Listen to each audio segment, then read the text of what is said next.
अस्सलाम वालेकुम। इंसान कहाँ से आया है, इसके बहुत से डायमेंशंस में जवाबात मौजूद है। साइंस में थ्योरी ऑफ एवोल्यूशन पर यकीन रखा जाता है, जिसको 200 साल पहले चार्ल्स डार्विन ने पेश किया था। उसमें कहा जाता है कि इंसान बंदरों के एंसेस्टरों से पैदा हुआ है और उससे इवॉल्व हुआ है। क्यों ना मिलियंस ऑफ साल इसमें लगे हैं। हाँ, और इस्लाम ने कहा है कि क्रिएशन हुआ है, इंसान की खलकत हुई है। बाकायदा अल्लाह ताला ने आदम और हवा को पैदा किया है।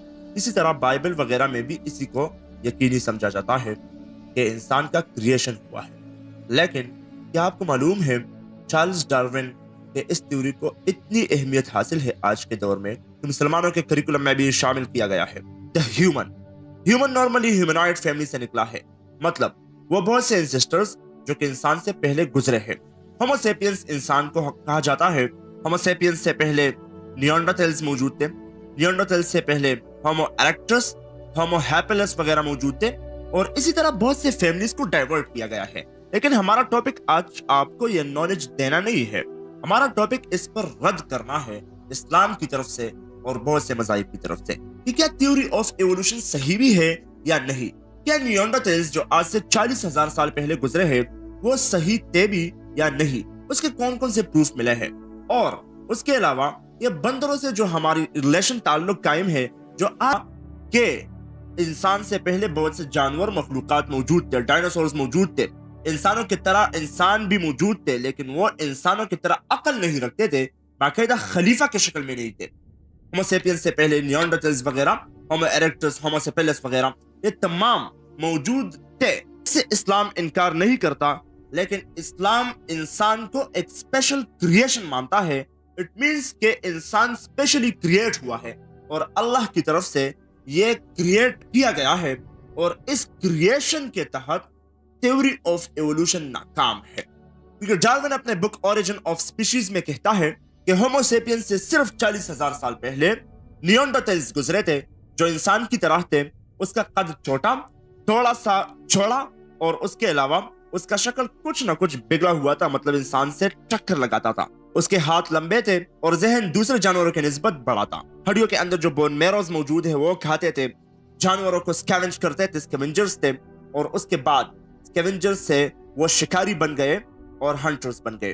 फिर इवॉल्व होते होते वो इंसान होमो सेपियन में तब्दील हो गए। चार्ल्स डार्विन के मुताबिक थ्योरी ऑफ एवोल्यूशन में 4 कॉन्सेप्ट शामिल है: natural selection, genetic flow, genetic drift and mutation. Mutation के मुताबिक जब इंसान के सेल्स के अंदर कोई ऐसी चेंजेस आए, ऐसी तब्दीली उसके जीन्स के अंदर आए कि उस जीन्स की वजह से इंसान की शक्ल में या इंसान के कुछ कैरेक्टर्स में तब्दीली आ जाए।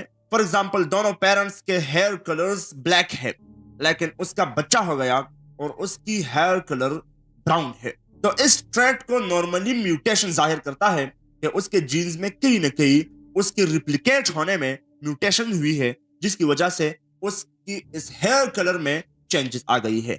इसी तरह थोड़ी थोड़ी म्यूटेशन होता रहा और इंसान इवॉल्व होता रहा, मखलूक इवॉल्व होते रहे, क्योंकि इवोल्यूशन म्यूटेशन की वजह से आता है। और म्यूटेशंस में जेनेटिक रिप्लिकेशन एरर्स आते हैं, तो एक मखलूक में कैरेक्टर्स और ट्रेट्स चेंज होते जा रहे थे, और उस ट्रेट्स कैरेक्टर्स को चेंज होने में मिलियंस ईयर्स लगे, और बाद में उससे एक नया मखलूक बना, यानी वो इवॉल्व हो गया, वो डेवलप हो गया और क्रिएट नहीं हुआ थ्योरी ऑफ एवोल्यूशन में। दूसरा, नेचुरल सिलेक्शन, अगर कोई मखलूक इस माहौल में फिट आ जाए और वो अपने आप से सरवाइव कर सके। और तीसरा, जेनेटिक फ्लो और जेनेटिक ड्रिफ्ट, अगर कोई स्पीशी मर गया, उसका सब स्पीशी मौजूद है, तो वो सब स्पीशी बाद में अपने रिप्रोडक्शन को बढ़ा सकते हैं और उस स्पीशी के एंसेस्ट्री को वापस ला सकते हैं। और जेनेटिक फ्लो में भी इसी तरह है कि 2 जानवर क्रॉस हो गए और उससे कोई नया जानवर बन गया, और वो किसी दूसरे जगह पर किसी दूसरे एनवायरनमेंट में जाके वहां रहना शुरू किया, और उससे बहुत से सब स्पीशीज बने। तो 4 कॉन्सेप्ट्स हैं जो थ्योरी ऑफ एवोल्यूशन में नजर आते हैं: natural selection, genetic flow, genetic drift और म्यूटेशन। और इस्लाम भी इसी से इनकार नहीं करता। कुरान में हर जगह जाहिर है कि आप फिक्र करो, तदब्बर करो, लेकिन इस्लाम इनकार इससे करता है कि इंसान ह्यूमन स्पेशल क्रिएशन है, जबकि थ्योरी ऑफ एवोल्यूशन के मुताबिक इंसान ह्यूमन बंदर के एंसेस्टर्स है, बंदर से आए हुए हैं और उससे इवॉल्व हुए हैं।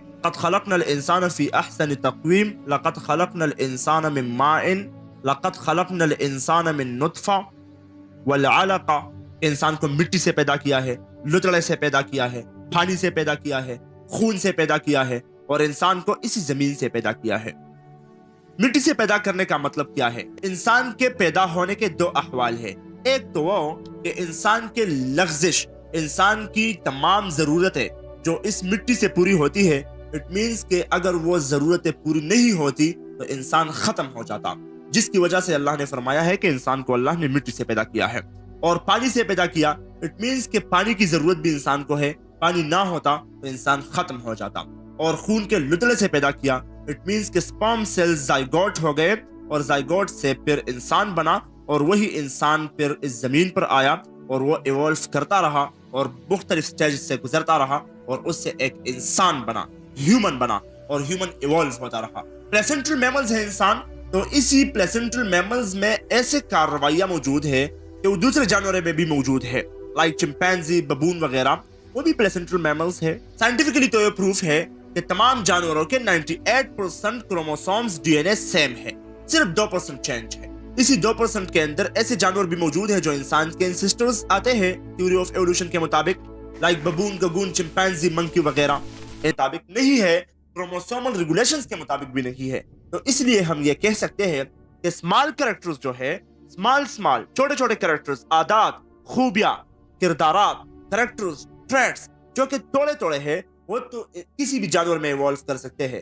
لیکن یہ تو ناممکن ہے کہ چوہے سے بندر بن گیا اور بندر سے انسان بن گیا، کیونکہ وہ انسان کے اسپیسیفسٹی، کسی مخلوق کے اسپیسیفسٹی کو ڈیفائن نہیں کرتا، کیونکہ انسان کے جیسے تمام مخلوقات اسپیشلی اللہ نے ڈیزائن کیے ہیں، یہ ایوالو نہیں ہوئے۔ تو ہم یہ کہہ سکتے ہیں کہ آدم کی مٹی اللہ نے اسی دنیا سے لی ہے، اسی دنیا سے حضرت آدم علیہ السلام کو پیدا فرمایا ہے، لیکن یہ کہیں بھی نہیں لکھا گیا کہ آدم علیہ السلام کے 8,000 سال گزرے ہیں یا 10,000 سال گزرے ہیں یا اس سے کوئی بیشتر 12,000 سال گزرے ہیں۔ نہیں، انسان کے 2 لاکھ سال گزر سکتے ہیں انسان کے اسی دنیا پر راج کرتے ہوئے، لیکن یہ موجود نہیں ہے کہ نیانڈرتھلز یا کسی دوسرے اینسسٹر سے انسان ایوالو ہوا ہے۔ نہیں، باقاعدہ اللہ تعالیٰ نے انسان کو کریٹ کیا ہے اور اس میں روح آسمانی پھونکی گئی ہے، اور اس روح آسمانی کی وجہ سے انسان کو دوسروں سے اشرف حاصل ہے۔ اسی طرح ٹریٹس اور کریکٹرز ایوولوشن اسلام بھی مانتی ہے، چھوٹے چھوٹے کرداراتوں کی تبدیلی کو اسلام بھی مانتی ہے، ایک مخلوق کا ختم ہو جانا، دوسرے مخلوق کا پیدا ہونا اسلام بھی مانتی ہے، انسانوں کا بڑا قد، پھر چھوٹا قد، پھر اس میں ویریشنز اسلام بھی مانتی ہے۔ یہ تمام اسلام مانتی ہے، لیکن اسلام اس سے انکار کرتی ہے کہ ہم انسان بندروں کے اینسسٹرز ہیں۔ نارملی ہم اسپیشل کریشن ہے اور ہم کو اللہ تعالیٰ نے پیدا کیا ہے، خواہ وہ کتنے عرصے پہلے ہو ہمیں کوئی معلوم نہیں، کیونکہ نہ تو حدیث میں اس کی کوئی پروف ہے، نہ تو قرآن میں کوئی پروف ہے کہ انسانوں کے اس دنیا پر کتنی راج ہوئی ہے۔ So on the final way I will consume that the theory of evolution is actually false in some ways and normally there is a fact in some ways، لیکن اسلام کی ہیومن اسپیشل کریشن سائنس کو کسی دوسرے رخ پر موڑتا ہے، اور اسی دوسرے رخ پر موڑنے سے سائنٹسٹ قطعاً منکر ہے، اور یہی صحیح ہے کہ the human is a special creation، human کو کریٹ کیا گیا ہے، ہیومن کو ایوالو نہیں کیا گیا۔ ہاں، وقت کے ساتھ ساتھ اس میں ٹریٹس اور کریکٹرز کی تبدیلیاں آئی ہے،